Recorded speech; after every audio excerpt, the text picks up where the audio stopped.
In the waning days of the deadliest summer Chicago has endured in decades, Chicago has never needed solutions more than now.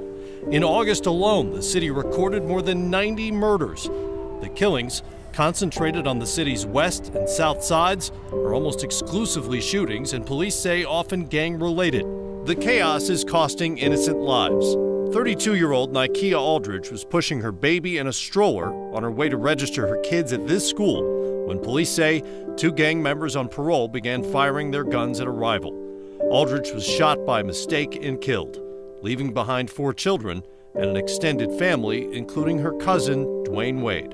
When it's happened to your family, when your auntie is the one that's crying on your shoulder, if you're looking at your nephews and your nieces and their whole life is turned upside down, if you're looking at a 3-week-old baby and you realize she would never get to know her mother, like all these things, when it's up close, when it's in your family, it really becomes real.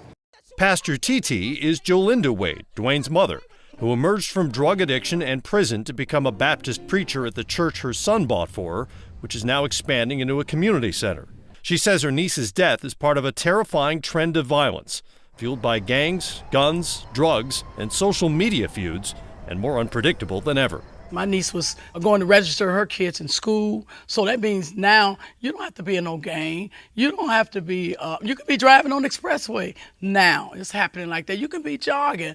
Now it's happening like that. You can be coming home from school, just coming here to visit your family, and now it's happening like that. So it's happening in our everyday life. Wade knew his hometown was hurting when he decided to return as a free agent with the Bulls. Fairly or not, many look to Wade to invest time and money in troubled areas. You can't change every neighborhood, but I try to, and my family has tried to focus on certain areas.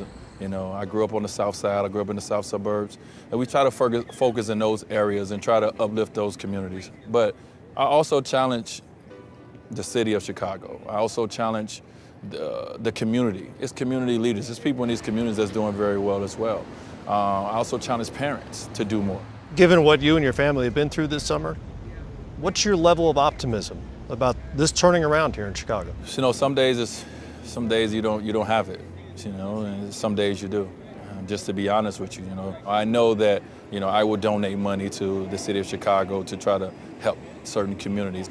But as I do my job, others have to do theirs. Obviously we put responsibility on our youth, but they're following their adults as well. They're following what's going on in their communities. They're doing what they see. So we have to do a better job. Others have to do a better job of leading. And if they don't do it, then the things that I'm trying to do becomes pointless.